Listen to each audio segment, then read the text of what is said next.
Welcome to Borrowed Notes Authentic Lives. I'm your host, Karyn Rosenberg. Today, I am so excited to welcome someone whose musicianship lives at the intersection of tribute and original artistry, Billy Alexander, songwriter, producer, and guitarist of YYNOT, a band that not only has epic original music, they also pay tribute to the legendary band Rush, which just happens to be my favorite band of all time, but that goes without saying. Billy takes on one of the most complex and revered catalogs in rock history, music that demands precision, musical intelligence, and a deep respect for the source. As a guitarist, he honors the work of Alex Lifeson while still bringing his own presence and voice to the stage. In addition to his work with YYNOT, Billy is also an original artist. His album Rock and Roll Diary and his upcoming song Enemy reflects a deeply personal creative journey that extends beyond tribute and into his own evolving sound.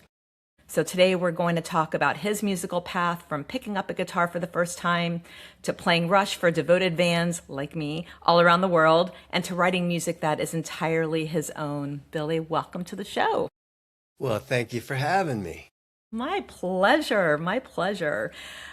So for myself and for, I know all of the fans out there, we are very gracious for you taking your time. What the listeners don't know, he is literally in the middle of a lot of gigs and coming down to my neck of the woods very soon. So I'm not taking this lightly that you carved this moment out for me. So we appreciate it very much.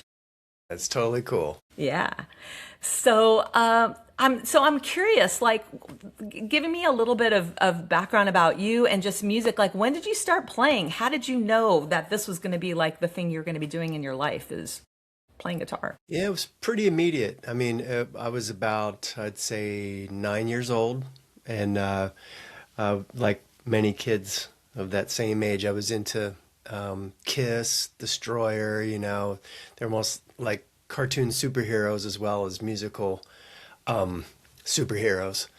And just as early as picking up my sister's tennis racket and pretending it was a guitar and, rocking in front of the mirror and all that stuff. And then by the time I was 10, and about that point, I discovered Rush and definitely knew I wanted to do it for sure. So I bought a neighborhood kid's guitar, crappy acoustic for like $30 out of my own money, and tortured myself on that for a while, and then started taking some local guitar lessons a little bit. And yeah, by the time I was 11, I was dragged a neighborhood kid who had a drum set into pretending to play 2112 by Rush. I'm sure we made a mess of it, but it was just fun to do it. And so, yeah, I mean, I'd say for sure by 10 or 11, it was like I was a lifer. I was hooked. That was it, Wow, that's incredible. Your sister, you mentioned you grabbing her tennis racket. Was she older or younger than you? I'm just trying Yeah, I to have two imagine older. this family. Yeah, I have two older sisters, and the oldest, she was definitely the one that had like, she'd have some records laying around that were like piqued my interest. She'd have Allman Brothers and Rod Stewart and stuff like that. So I was just like, oh, this is cool. But I had my own journey to follow.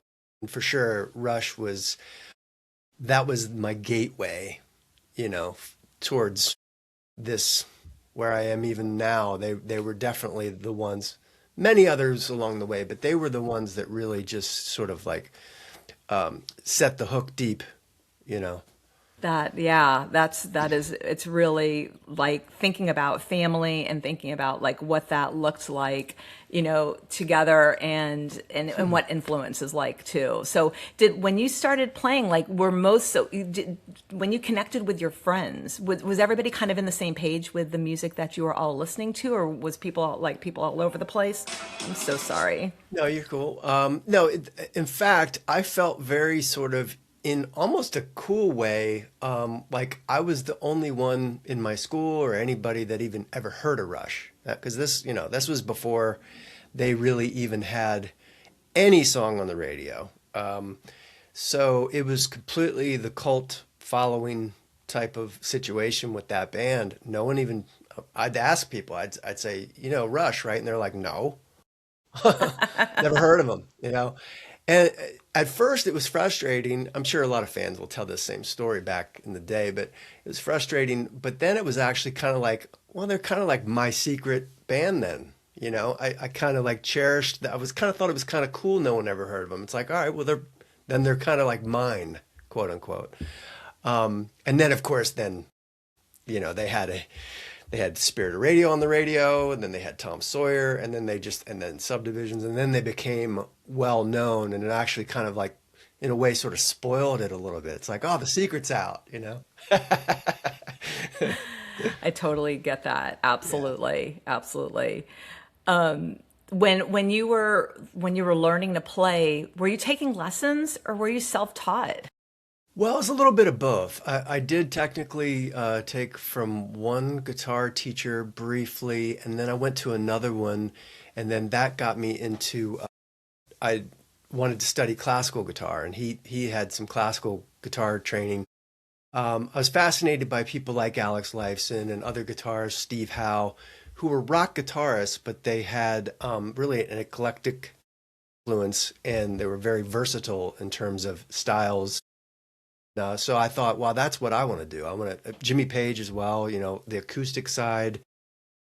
So I studied some classical with that teacher, but pretty much the rest of it was very self-taught exploration. And by the time I was 16, I was playing professionally in clubs, and I was teaching at a music store by the time I was 17. So I was actually a guitar teacher at that point. Gosh. Yeah. That's amazing. Yeah, it's on the fast track. Yeah, for sure. So if you weren't, well, I'm curious what your family was thinking, because I think of people, when they're pursuing this passion, and it's a passion, you had it, it was within you. Were they supporting it, or were they thinking maybe, you want to go become a lawyer? I don't know. Yeah. Yeah, I mean, for sure. And as any parent will tell you, and even a kid when they get older, they realize that's it, they saw it as like that's not really a realistic thought, but I just didn't care. I knew it was really never even crossed my mind to do anything else. Never, even now, I don't think of anything else. So that was just singular focus. And but yeah, for sure, you have family members that either they're just kind of going, well, maybe he'll snap out of it, or let's focus on something that's a real job, quote unquote. And sorry, it never happened. And thank goodness. Yeah, better or worse, right? Yes, no, you're doing exactly what you should be doing. What was your first band that you were in?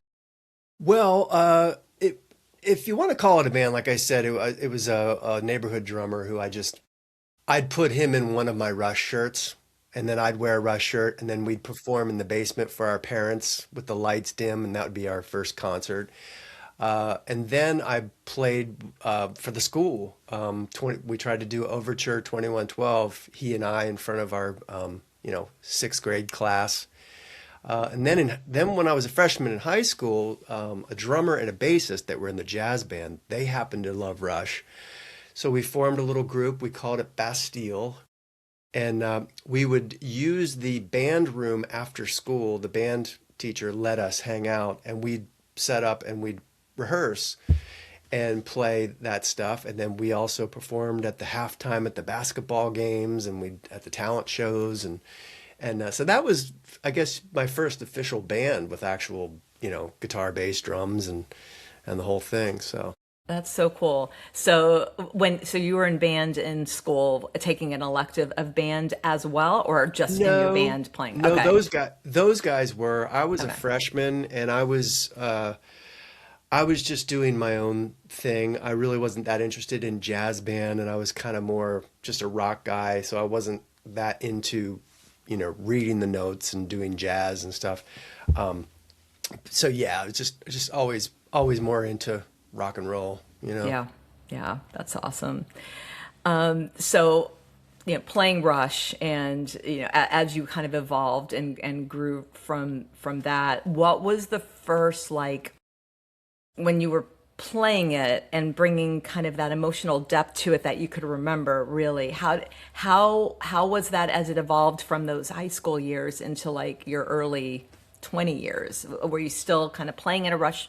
Was it a Rush tribute band then? Like, what was happening at that No, time? I had never played in a tribute band. I didn't even know what a tribute band was.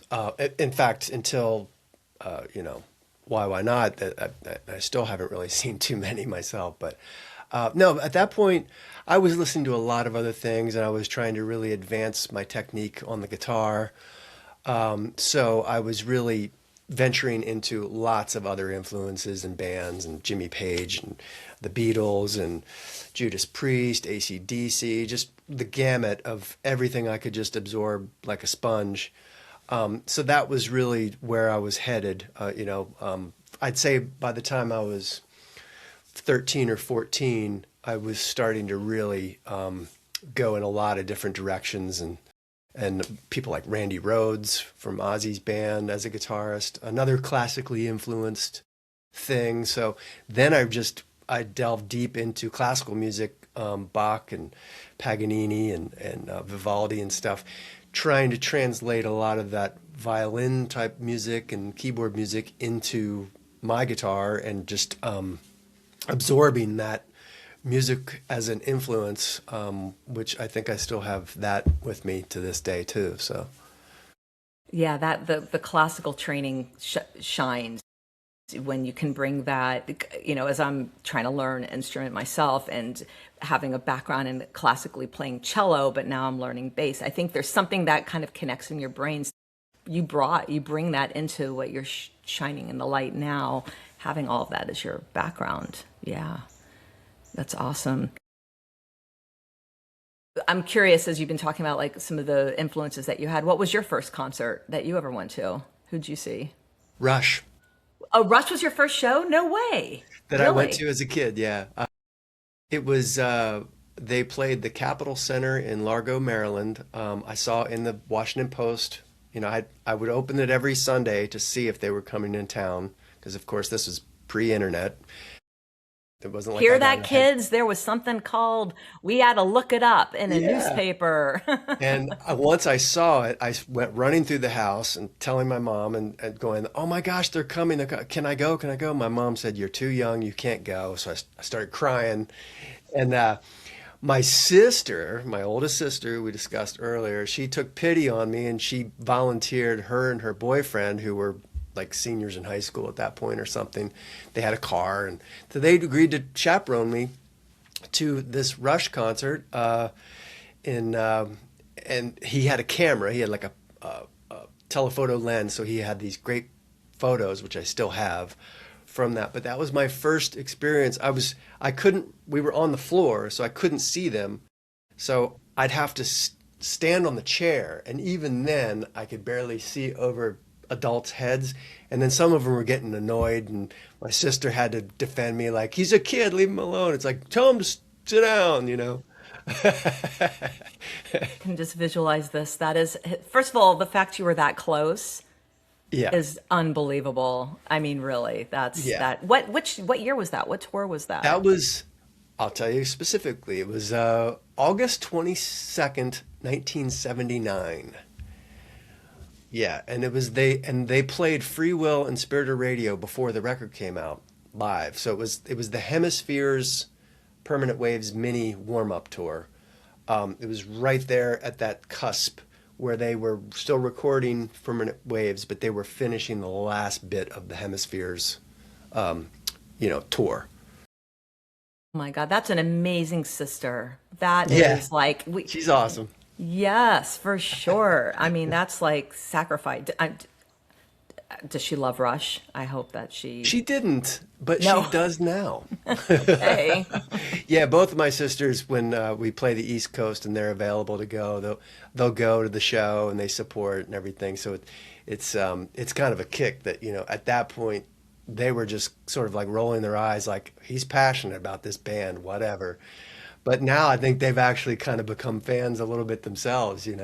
That's great. Okay, Yeah. they caught on. Yeah. They've joined the right club for sure. Right. Yes, yes. Rush fans often say that the band has shaped how they think. I'm wondering, does that happen for you when you think about what the influence of Rush has been? Yes. And one of the things I always thought even when I was younger. I appreciated how articulate they were, how smart, passionate about just music. It wasn't just, even their lyrics and their songs weren't just about like, partying. And of course I learned later that they did their share of partying, but I just felt like they were a really good influence even as people. They weren't like womanizers and just all that kind of thing. Just, I think, kind of stayed with me, just sort of like, well, that's what I want to be. I want to be a serious musician who's taken serious also as a person. And nothing against anybody who, does something different. Just for me, that just felt like that's kind of the way I thought about they took their music so seriously, and so did I, and I still do, but not too seriously. Obviously, they have fun with stuff, but in a very sort of lighthearted, jovial way. Nothing that's dark humor necessarily or whatever. So yeah. Yeah, for sure.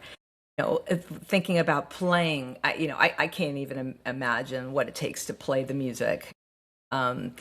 So it takes a lot of precision. It takes a lot of depth emotionally. And how do you balance that in your life? How do you, and being a therapist, I don't know if you know that I'm a therapist. And I think about balance, and I talk about this with people I've interviewed, and I talk about it with clients and such. How do you balance the kind of work that you're doing? Definitely talk about some of your original stuff too. The emotional depth, the precision, the practice, the diligence with your life. Well, to be honest, I mean, having such an early head start, so to speak, on where you develop enough technique and you have an ear for music and then you expand on it, diving into some material that's in front of you, you're able to sort of absorb it and do it. It's just what you do. It's really not that, you're going to run into some stuff that's tricky that takes a little extra time and practice. But for me, once you already sort of have that skill set, it's just sort of grist for the mill. I mean, it's not really anything that the thing that takes more balancing really is the other stuff where you have to plan for travel, and then when you're making records and you're writing, and then that takes such a focus, and then you're interrupted, you're plucked from that focus to go do this other thing, and then you have to sort of like replant yourself into that zone. That's the balancing part that's a little harder, because if you're going to do something the way I do with making records, it's all in, and your concentration's all in, and so you have to then be able to compartmentalize to shifting your focus towards your relationships, responsibilities you have in general, at home and other things. But but when it's time to make the music, it's got to be all in, and that's challenging. But I think we've all at this point figured out how to do it. Right. And get like it the done. locking in, and then, oh, right, you've got like the honey-do list you've got to take care of around the house, Yeah. or whatever it is. Yeah, for sure. And that's actually good though, because I think sometimes you can get a little you're down in this zone, and you're almost just the tunnel vision. Maybe at a certain point, it's like, hey man, maybe take a break, but it's so easy. And anybody that makes records and does this kind of thing will tell you, it's so easy to just, you won't even realize you haven't eaten all day. I mean, you're just, next thing you know, you like the sun's going down and you're still like, well, wait, but I'm still working on this guitar tone or something, and you just completely focused. But it's all good once you figure out how to, as you say, balance it out. Right, for sure. Locking in. Well, you were saying, because you started this so young, and that's helped you over these years. But there's certain songs that take a little extra attention. I'm curious, what is a song that just kind of maybe not humbles you, but is definitely like trips you up a bit? Yeah, well, I mean, there are actually a few things that we do live, original songs that that I wrote that I guess I did it to myself. I sort of wrote challenging things that, when you're in the studio and recording, there's nobody sort of, there's no audience and distractions. You can just focus on playing it perfectly and redoing it and all that. But live, it's a one-shot deal. So there's one called Chemical Burn that's a original song that's always I have to keep. I'd say probably the other guys in the band would agree too. You have to keep going back to it to make sure that your knives are sharp in the drawer and all that stuff to be able to really attack it live with precision. On the Rush side of things, La Villa Strangiato is always, it's always, you can never go into that song and just think, I got this. Because there's one part where you can breathe easy, but then there's like, oh no, here comes that thing that's coming up that's challenging with time signature change and moving target or something, and then the technique that you have to have ready. So that's probably my number one on the Rush side of things. Yeah.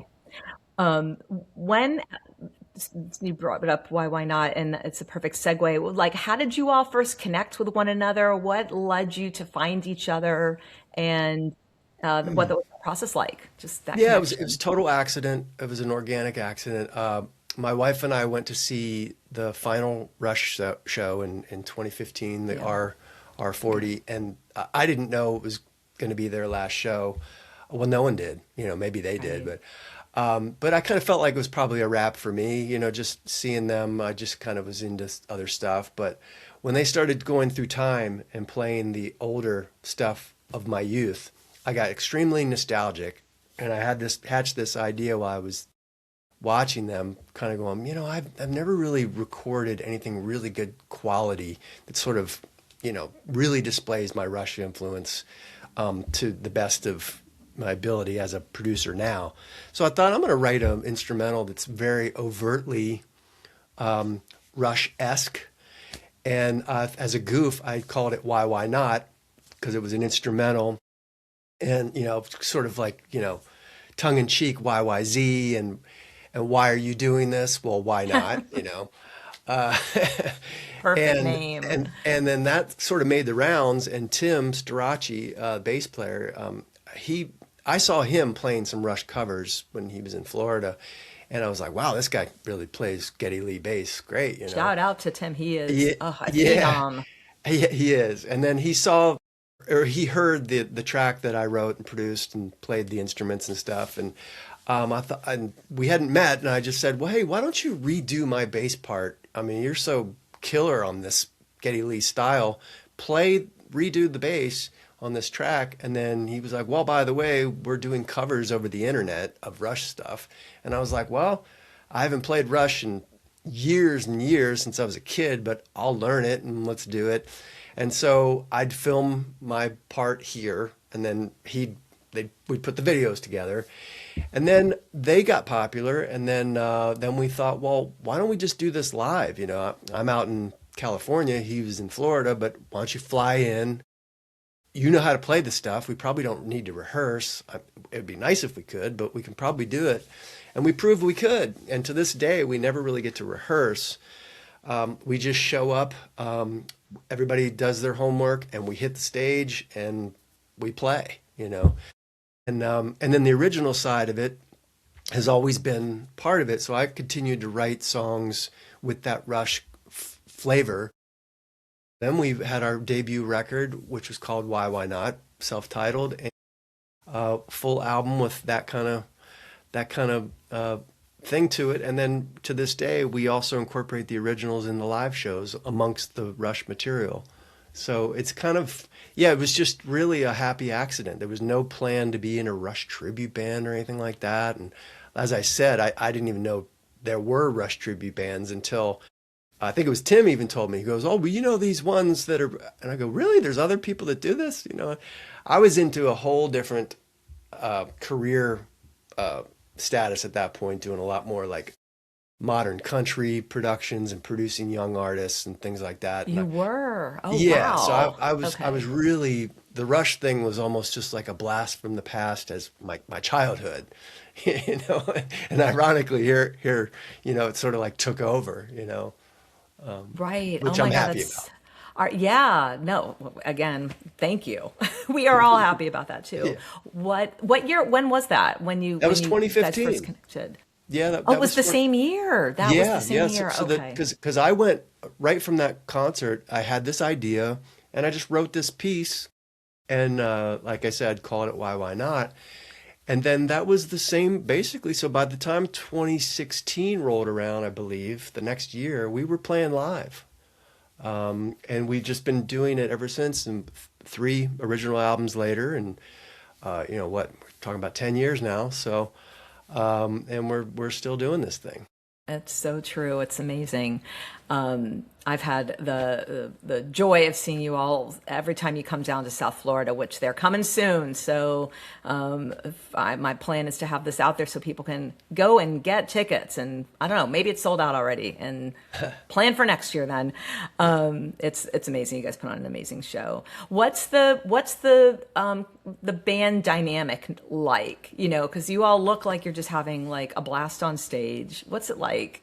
Yeah, yeah. I mean, that's probably the biggest thing to why we even started doing it and continue to do it is we always say if it's not fun, it's time to maybe reevaluate. It should always be fun. We should always enjoy playing together, hanging out together, and we're really blessed that way. We're friends.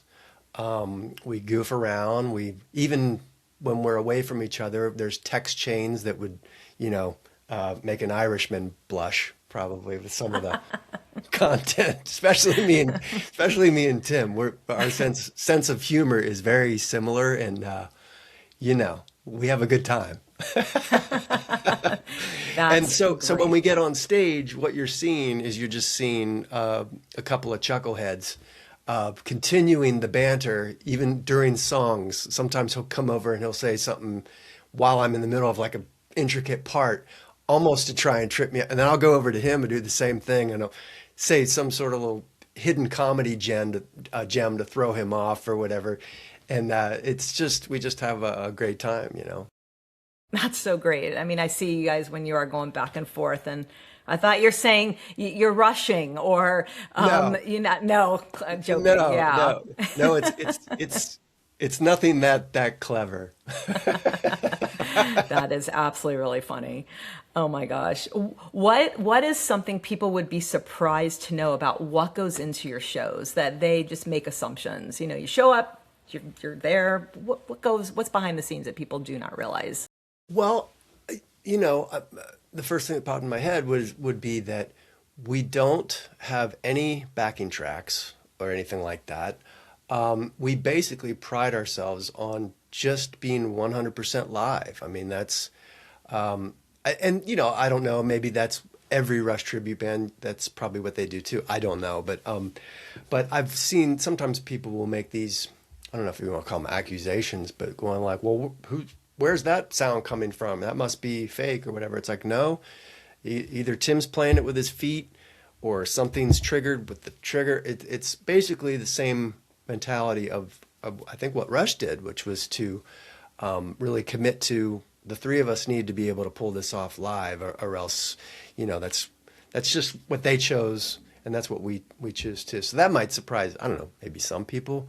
And then pulling it off, as I say, without any rehearsal. I mean, we just Amazing. really Wow. buckle down with concentration. We maybe try two songs at sound check if we have time, and then that is it. And then we just hit the stage and just hope for the best. And if it and it's rock and roll, so whatever happens And anyway, stuff right? does. And Yeah. stuff does. And the key to that is, and luckily the audience is usually very forgiving. And if a mistake happens We or, wouldn't know. I well, would not know. or even if an equipment malfunction or whatever happens all the time, Right. and you got to take it in good humor, and the audience usually does too. They're not usually like embarrassed, like, "Uh-oh, boy, that's bad." It's kind of like, well, geez, well, I guess we're proving that there's no backing tracks because True. True.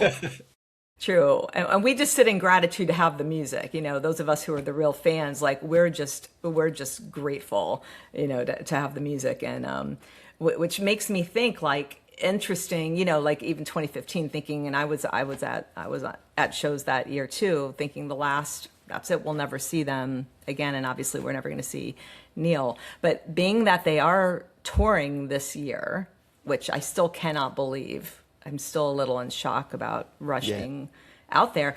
I'm curious your feelings about it. What are your thoughts, or when you found out, how'd you feel? I think it's great. I was jazzed immediately, especially when the way they announced it was, the two brothers, I'll call them brothers, Yeah. hanging out sort of in the basement and saying, "Hey, what do you think if we?" And it's like, this is our music. These are our songs, and they should be allowed to play their own songs. And as a songwriter, I completely relate to that. And then when they added who they were going to have on drums, I was even more excited. I was just like, well, this is so cool. I didn't see this coming. And then Girl power. Love it. well, yeah, but she's just No, such a amazing phenom. magnificent musician. I mean, girl or not, I mean, Right. she is she's a musician that clearly can hang with those guys. In fact, no offense, but I'm sure that they probably even thought, well, we better up our game to hang with her. And I think people who are familiar with her as a musician understand what I'm talking about. Now, of course, she has big shoes to fill because she's more of a fusion drummer, as opposed to Neil was this, unique presence as a rock drummer with chops and such a unique force as a musician himself. And I'm sure she's trying to figure out her way to honor that and be herself.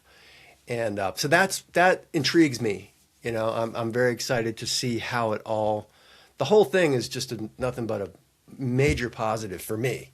So I'm stoked. That's awesome. And I'm going. Hope. Which show? Where will you be? In June. In fact, it's going to be tricky because I'll be flying back from shows from the East Coast the day of the show.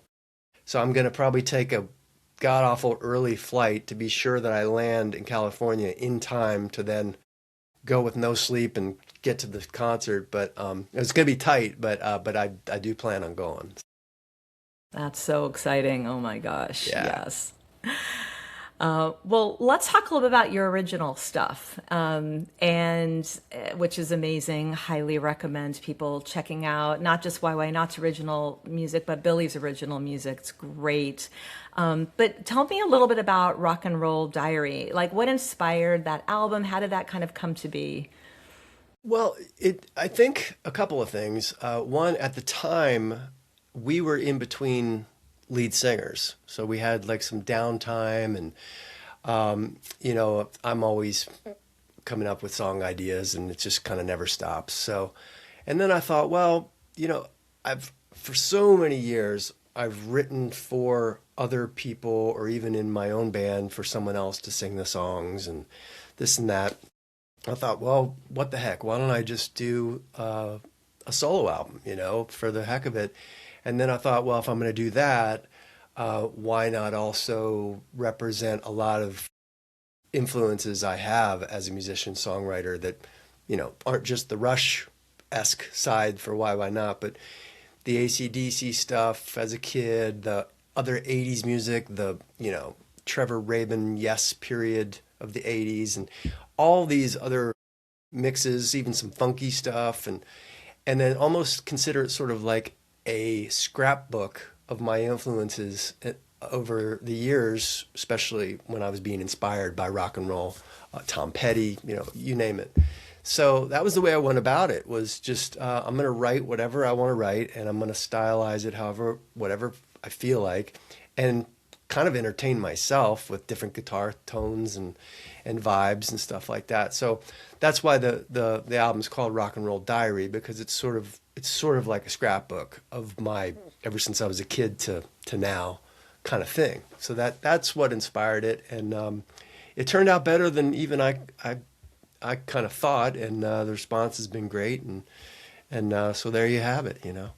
What's your process like, I know you were talking about locking in, especially when you're working on something, but do you have, Yeah. is there a ritual that you have? Like, what's your process of writing or creating, getting those creative Well, flowing? I'd say, it's different for every thing, but if I'm in the mode of writing, I find once I'm into that sort of riding that wave or that traveling down that river, next thing you know, I'm getting more and more ideas, more and more ideas, and it's just sort of a flow of ideas, and then that turns into the production and the arranging, and then the recording and mixing, that sort of feeds all on itself, and then it's only until I step back and the song or the track sounds like a record, and then the finishing touches are on it. I feel like this sounds like something that could be, you know, on the radio or whatever, or considered sort of alongside something that I would consider, top notch. Once I feel like it's that, then it's like, okay, done. And then I'm like, well, that was fun. Let's do another one. And so that's probably really the process. It's just like a flow of ideas and then hammering them almost like, I don't want to sound grandiose, but like, a sculptor that you have the block, you see what's in the block, you're chiseling away at it, taking some things away, maybe adding some things, and then polishing it, and then until you see the whole fully formed, quote unquote, piece of art that you were thinking of in your head in the beginning. But getting there can sometimes be a real challenge, and it definitely takes concentration, especially when you're kind of doing it by yourself mostly. There's nobody else really around to kind of tell you it sucks. so you have to kind of go, does that suck? Or is that pretty good? Throw it into Chat GPT and sees what Chat GPT says right back I've at. never done chat, whatever that is. That's You haven't for no, anything? I've never done it for anything, and I'm not saying I wouldn't or whatever, but I don't know. Maybe it kind of freaks me out a little bit. That Sure. it's maybe because I'm afraid it'll come up with something better than my own brain does. So I don't want to be shown up by a robot. It's great. It's great as a search tool for like when you're going to a tour for a gig. What's a really great restaurant? I'm really in the mood for Indian food. What do you Yeah. recommend? Oh, Yeah, no. I'm I've joking. Probably Google's already doing that for me, but I Right. thought you meant as a creative tool. No, for writing. I did, but I hear you. It is. It's amazing once you get over the fear of what it's about. It's like Yeah. it is a helpful tool, but Okay. but I'm All not right. suggesting you use it for your creative process I'm open-minded. at all. I'm curious. Are you writing lyrics first? Doing the music first? How are you coming together? Yeah, sometimes it's different depending on the song, and I'm sure songwriters will tell you this all the time. Some people I know that I think Billy Joel, for example, says he always does the music first. I'm not necessarily like that. Sometimes it's hand in hand, or sometimes it's a case of where I've already gotten a musical idea and I just sort of pin it somewhere for later use. I'm like, that's an interesting musical thing. Who knows? I might need that. And then when I'm into a subject matter, then I'm kind of going, well, what's the music that's going to sort of help me tell this story or this lyrical idea? Other times I might just have the lyrical idea and pick up the guitar or piano or something and then let that sort of speak to, well, what's the vibe? What's this mood? And then it just sort of, creatively builds from there. So there's really no one set way for that. Especially like you said, you're doing this yourself. It's not like it's a duo where somebody's writing the music, somebody's writing the lyrics coming Right. together. You're creating it. That's amazing. I know you have a new song that's coming out called Enemy, right? Yeah. Tell Yes. us a little bit about that. Yeah, I'm very excited about that one. That song, I actually started working on it quite a while ago and just kept coming back to it. Same thing, I had a lot of the musical ideas in place, and then I had the lyrical concept for it in place, and then it was just getting it, exactly where I want it. It's actually a pretty long piece. It's 6 minutes, but I feel like it's one of those songs where it doesn't feel like 6 minutes, it feels like three, because it just keeps coming sort of at you. Yeah, I'm very proud of it. It's got all kinds of textures in it, all kinds of riffs and guitar tones and drums and bass and vocals. And then the expression of what the song is about is, I think it's very important. It goes back to the beginning of the human race, where there's some things that seem to be ingrained in all of us, that you have to kind of battle through, and some of it looking at someone else as being your enemy, them looking at you as their enemy, and really at the heart of it, it's kind of nonsense, because I mean we're all here together, no matter where we're from or whatever differences and all that. So that's kind of the gist of what the song is about. And a lot of times with these kinds of songs that I'm writing, it's an exploration. It's asking questions, not necessarily preaching to anyone, letting people make up their own mind and just thinking about the idea of yeah, that's kind of true, or maybe not, whatever. Just letting you think for yourself, which is a tricky thing as a lyricist sometimes, because sometimes can be very easy to sound preachy, or like, this is what I think and this is what you should think. It's more like, gee, is that really, should we? What do you think? I mean, I have my own thoughts, but what do you think? That's kind of what the song, I feel like, does, so. Yeah, I can't wait to hear it. When's it being dropped? It's going to be coming out on all streaming platforms February 20th. And then it's also going to be sort of a cornerstone for a record that I'm continuing to work on. So this is sort of an early single release to kind of get going with what's going to eventually be another record. That's exciting. I can't wait to hear that for sure. Yeah. To circle back to something you had said earlier, when you started out teaching at such a young age, you were so young, teaching probably various ages, maybe people like me who decided to pick up an instrument later in life. Mm-hmm. But if you were to give advice to like either yourself back then or somebody else, maybe it's a second question, somebody else who wanted to start something and follow this dream and follow this path in music, what advice would you give them? Maybe somebody's listening right now that's feeling somewhat inspired. Yeah, I think one of the biggest things is people are too hard on themselves, and too impatient with themselves, or just too impatient in general.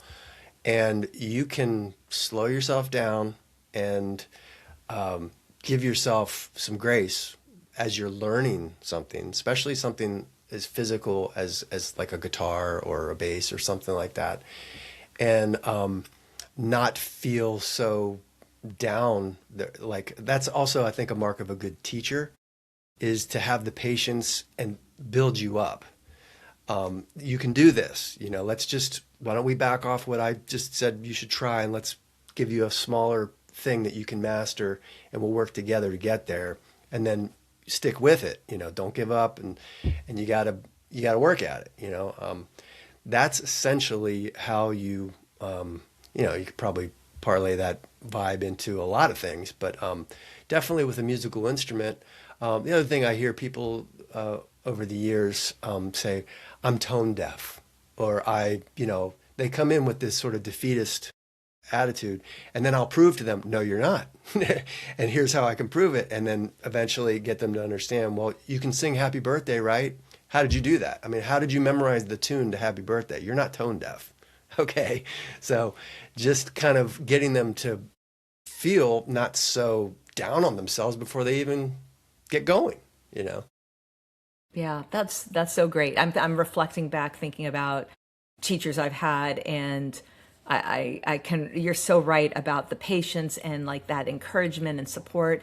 It makes all the difference. I had a guy when I was playing cello, even in college, and he treated me like his phenom music, cellist that we're going to play in symphonies. That was not me. I'm going to be a therapist. and it turned me off, and I didn't pick up an instrument probably for like almost over 25 years after that. So Yeah, hopefully that's all the people you taught are still playing because you taught them so yeah. well. You got to be careful not to do that type of projection. You have to take people where they are and teach with that attitude. I feel like because, like you say, the last thing you want to do is give someone a negative experience. It's music, you know. I mean, come on, like it's not Exactly. life or death. It's okay, you know. It's cool. Exactly. You, from a what you like to play preference, do you prefer electric? Do you prefer acoustic? Both the same? What's your Yeah, preference? yeah, people ask me that. It really is sort of almost like apples and oranges in a way, you know. And sometimes I'll go through like you know, I'm just into oranges for this month, you know. It's really kind of like that. But if you were to really pin me down, for sure electric, because I think even with electric guitar, you can do acoustic-esque things with it. But you really can't do a lot of electric stuff on acoustic. So, and being a rock and roll guy at heart, you know, yeah, it's hard to deny me my electric guitars. You know, I mean that's kind of I see just a couple for those that are yeah, listening. How many do yeah. you have? How many guitars? Oh my God, there's a Uh, lot there. well, that's only part of them. You know, I'd have to count, but I'm sure in the high 20s or something like that. Basses, guitars, acoustics, mandolins, banjos, you know, all kinds of No stuff. Dobro. ukuleles? Yeah, ukulele. We said, okay. Absolutely. Yeah, no, no, yeah, yeah. I recommend ukulele 100%. Just like George Harrison. I think Right. that's about all he played towards the last uh, couple years of his life. That's so funny. Oh my gosh. Yes. Um, what is, for you and especially your original music, what's your dream venue? Where do you want to play that if you just putting it out there, manifesting it to the universe, what's that venue for Oh you? man, you know, I've actually never seen. People always talk about Red Rocks, and I've never been there. But every time I see that looks perfect, you know, sort of outside and just that that would be cool. Also, maybe somewhere in Italy, you know, that's just you know almost like a storybook type venue over there because I love Italy. So that's probably just what pops into my head, you know. Both perfect choices. Yeah, you got to get to a show at Red Rock sometimes. Hopefully it'll be your show. Yeah. I will come out for it. All right. Yeah, it's a pretty special place for sure. What is like a song? I always ask people this. What's a song that and you just you know you have to play it, the crowd wants to hear it, but it's definitely not your favorite song to play. And then what's a song you wish you could play instead, but either it won't fit into the set list or it's just not going to get people going. We're talking about the Rush catalog. Sure. Yeah, why not? We'll focus there. Yeah. Well, you know, I think for the longest time we almost stubbornly refused to play Tom Sawyer. I know that sounds crazy. And it was almost just, I don't know, it's almost like we're trying to be too cool or something, or too close to the vest. I don't know what we were thinking. Mostly Tim and I, because we just felt like, well, it's kind of like it's overplayed on the radio, this, that. But it's like, well, that's stupid. I mean, like, it's a great song. We all love it. The fans love it. Why are we not playing this song? So then we came to our senses, and so that's not really answering your question, but it's the ones that you have to play, man, with Rush, it's really, honestly, it's hard to think of ones that I'm just kind of not nuts about. As a guitar player, I will tell you, I don't love subdivisions. Okay. I enjoy playing it. It's not a chore. It's just when I look down on the set list and it's coming, it's not like I'm like, ooh, here we go. It's kind of like, okay, here's that one, you know. From a drummer perspective, they all love that song because, I mean, listen to the drums on it. But for guitar, it's just not my number one, yeah, you know. Yeah. So maybe That's that's so it. funny. That's there you go. I knew you'd come up with something. What is a song that of any, Rush, yours, YYNOT's, anything, that just, or even beyond, a song that just gives you chills? What's a song that just gets to you on a deep level?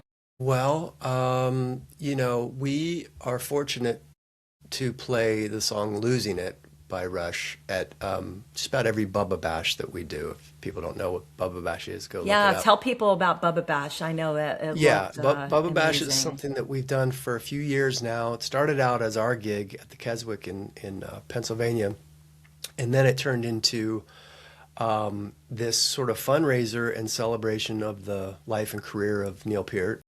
And we raised money for his fund at Cedars-Sinai.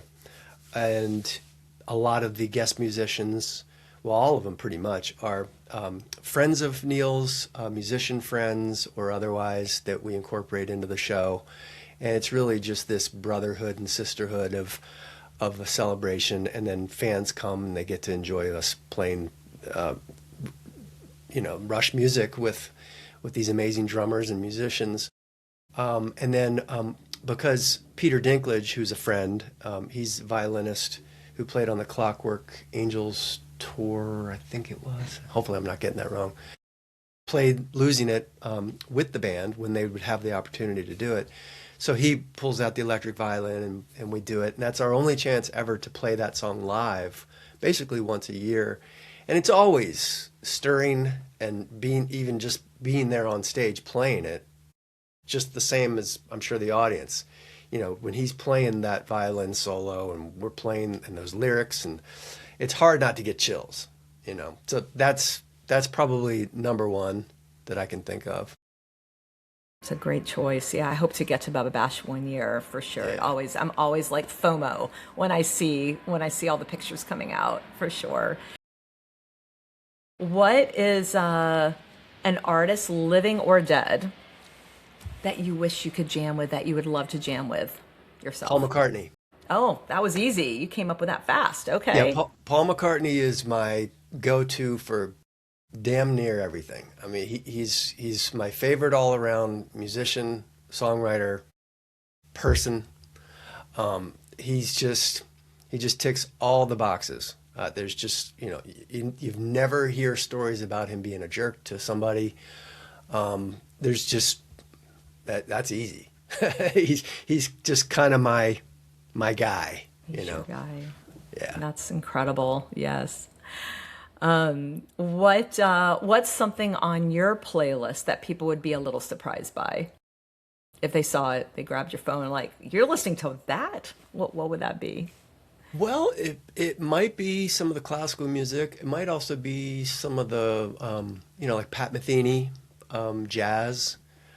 But yeah, I'm pretty eclectic with my taste. So there'd probably be a few surprises that people might be just like, what? How did that get on there? Early jazz, early blues like Robert Johnson, anything. I've always said anything that's great, of any genre or style. I want the best of the best, the greatest of the greatest. And I'm at least, even if it's not my everyday, I want to absorb it. I want to understand it, what makes it great, and find something in it for me, as just a listener of music, of the art of music, Yeah. I'm curious, what's the last concert you went to yourself? That was not one of your shows, obviously. Oh, that's a good question. I don't get out enough to other Oh no. shows. We got to change that. I Yeah. know. I'm really kind of stumped. I almost want to say The Darkness. Do you know the band The Darkness? I do not. Look them up. I will. They're, The Darkness. they're very retro, over the top, almost like Queen vocals and ridiculous guitars, and they've been around for years. But yeah, they're very Queen-esque, and they're hilarious. They don't take themselves seriously, and so that was locally here a few years ago, and they were great. I might be missing something, but that's the one I can think of somewhat recently. Okay, you'll have Rush this year, so Right. that will make up for it the last Exactly. few years of a void. Okay. And what's a favorite? I always ask this question too. post-show meal ritual, snack, I don't know, gig's over, you're done. What are you doing? Yeah, it seems like it's always something pizza related or something junk food-esque, you know? And a lot of times it's the food that we didn't have time to eat that they brought backstage. And I don't like to eat much before going on stage. So it's sort of still there. And then once the show's over and we're back at the hotel or wherever, we'll just warm it up and just kind of sort of decompress and talk about stuff and have a chill time as a band, you know, before it's time to hit the hay, you know. Yeah, I mean, to wind down after a show too, that's got to be something else. Yeah, it's tough. Because you know your body and your mind are exhausted, but you can't sort of switch it off easily to just, you know, crash. For sure. Well, I was going to ask you, yeah, are you a caffeine person? And do you like cut caffeine for that reason? No, I don't have caffeine past like 10 a.m. because for me, it stays in my system and then it'll mess with me trying to get to sleep. So that's just my cutoff. But yeah, no, in the morning, I'm basically a zombie until I have a cup of coffee, you know. And if you were like thinking about something that really bizarre that happened, whether you were on stage or backstage, you know, what's a moment that happened that you're like, I can't believe that just happened, but here we are. Yeah. Anything ever strange happens like that? Well, I guess I got to go back to the Bubba Bash just a few weeks ago, Okay. when a dinosaur comes on stage in the middle of us playing YYZ. What? Yeah. It's happened twice now, but you know, there's no warning. So there's a friend of Michael Mosbach who is a longtime friend of Neil's, motorcycle riding buddy, security, all that stuff. A lot of the fans know who he is, but I guess part of their tour, I don't really understand it. Apparently they had the similar thing where somebody came out in a giant dinosaur outfit during that song, I think is where it stemmed from. And so, especially since I didn't know, I was like, why? I'm turning my head, and why is this giant dinosaur on stage coming around? And, and so that the first time it happened, I was completely caught off guard. And then just a couple weeks ago, came out again, and this time I decided while I was playing, sort of like get in the face of the dinosaur. And, you don't scare me, dinosaur. That is real. I was not expecting anything like that. That's Yeah. really funny. That's Yeah. really funny. Yeah. Well, you've been amazing. How can people find you? How can people follow you, know what's going on with all your solo stuff, all the band stuff? Well, my official website is billyalexander.net, and that usually has, you know, the stuff on there has my lyric book, all my solo album, vinyl, some other things, some blogs, whatever's up there. And then, of course, YYNOTband.com, similar thing. There's the albums are there, the tour dates are there. And then social media wise, both myself and YYNOT we're all over Facebook, official pages, Instagram, even TikTok, which, you know, I'm told I need to get on board with TikTok. I still don't understand it, but you know, I guess I'm too old for that. But Never too old. No, never too old. yeah, never too Do old that to before learn, you right? mess with chat for creative things. Yeah, okay. Yeah, it's a great TikTok would be good. I found this band out of France on TikTok. They just had playing the coolest riff ever. I would have never seen them or known Yep. from them. Had Well, it not that's been what for I've heard TikTok. is TikTok is really a good discovery mechanism. Totally. So I like that, both for myself and someone to discover, you know, what I'm up to and what we're up to. So that's why I want to kind of learn more about it, you know. Okay. Yeah. We'll chat offline about All that right. for sure. Yes. Thank you so much for this. I mean, really, this was an amazing conversation. I could not wait for it. I was very excited. And thank you for for everybody who's listening and for supporting live music. I'm Karyn Rosenberg. Thanks for listening to Borrowed Notes Authentic Lives. Hope to see you at a show soon. Rock on.